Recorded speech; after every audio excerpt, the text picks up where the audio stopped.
Other side to see what's in there. Yeah, let me get a shot from that other side. Tighten down the banjo bolts. And you just... Okay, Dwayne, so you got that other one, that other banjo bolt through and threaded, and now you're going in to do what next? I'm going to tighten up the banjo bolts, but as we do, we want to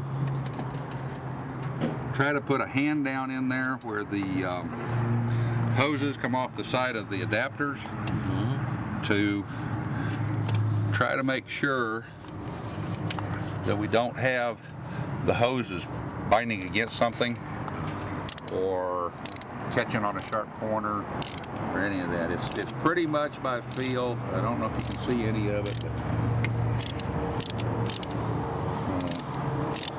this front one, like I say, this front one, I've tried to keep the hose pretty much directly underneath the back one once it turns this little corner down in here. Torque the banjo bolts to exactly 25 foot-pounds, more or less. Give or take. Try not to lose too many pieces of the tool when you're pulling it out. Okay. We've got the bolts snug down. We've got the hoses more or less routed, at least up towards the front where we can get to them easily and everything. So take yourself a little break. Miller time. Well, not Miller yet. We wait till afterwards for Miller. Right now, we're just going to take a little short break.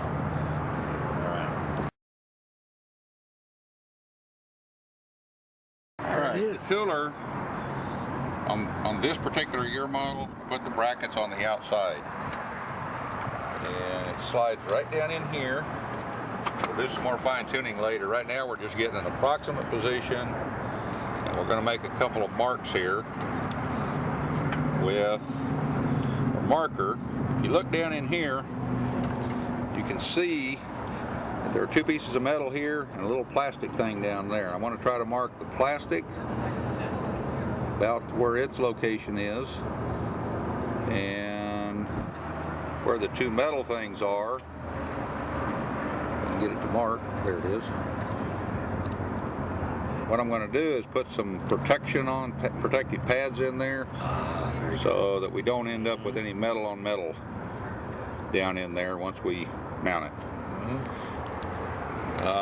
While we've got it here, we could mark on this power steering line, mark the edges of this thing on the approximate edges.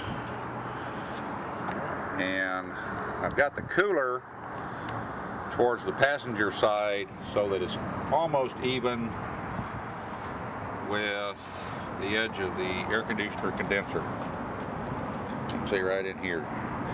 Any place in that approximate area is good because it allows you plenty of room over here where your hoses are going to be on the fittings so that you don't have any sharp edges or sharp turns to go around. Got it. A little more prep work now.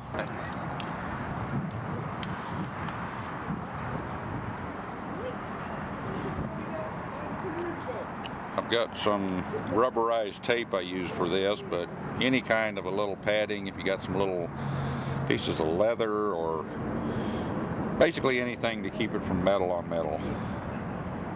And then these, put right down here on the bottom. That's where the two little metal things will be inside there, so we won't have metal on metal. And then make one a little bit longer for the middle, where that middle plastic thing is, and wrap it all the way around so that there's no chance of getting the metal on metal there. Then you can use the same thing, you can use something slightly different, but I cut little pieces about 3/8 of an inch wide of any kind of padding. Same stuff will work. I just happen to have something different. And stick these on the back side of the cooler that's going to go against the condenser in each corner, so that it doesn't have metal on metal there.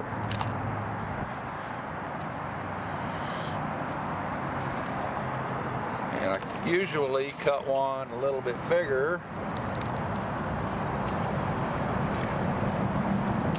that are double sized.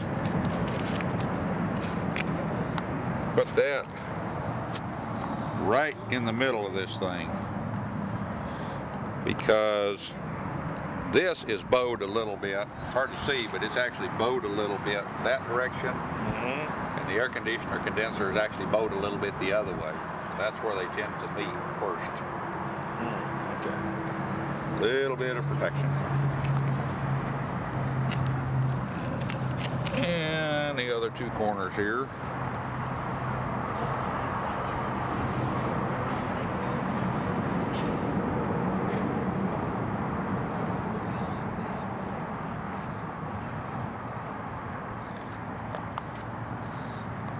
Glue off, paper off,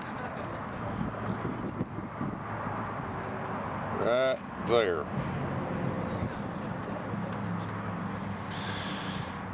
Okay, about ready. Cut off a couple little pieces of the extra hose. Any of the hoses, just a little piece. It's the length of the the marks and the brackets. Then we pop this over the power steering line, and we have a nice pad to mount that bracket against without hurting anything. And they can be slid whichever way they need to go a little bit when you get the cooler in there.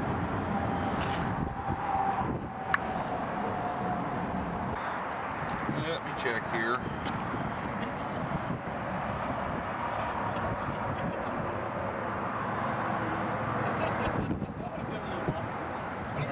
All of that looks pretty decent. Now, route the hoses up there in that general direction, so we can go ahead and hook up the cooler.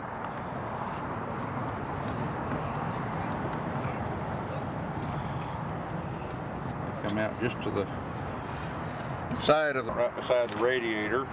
We'll fine tune as we go along.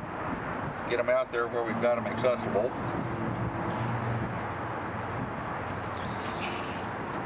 And this is open, so it's easy enough to get out there.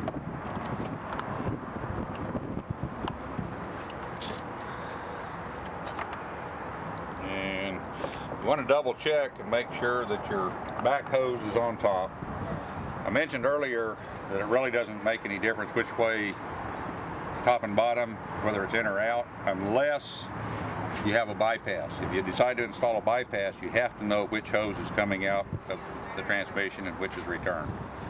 The one towards the back of the vehicle is the pressure side coming out of the transmission. In this case, it'll be the top one.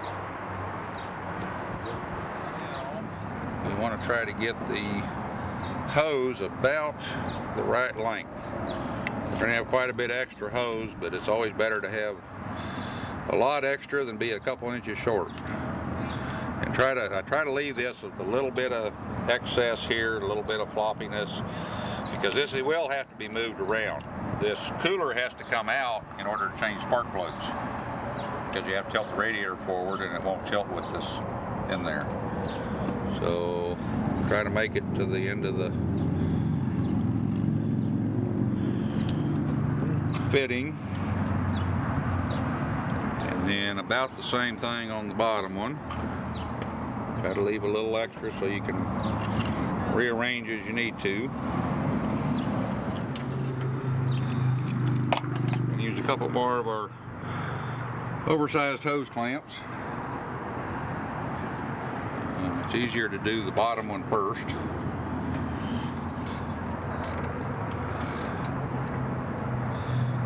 A little bit of lubrication helps. Make sure you put the hose clamp on and put the nut towards the driver's side, towards the outside, so that it'll fit down in there as we're installing it later.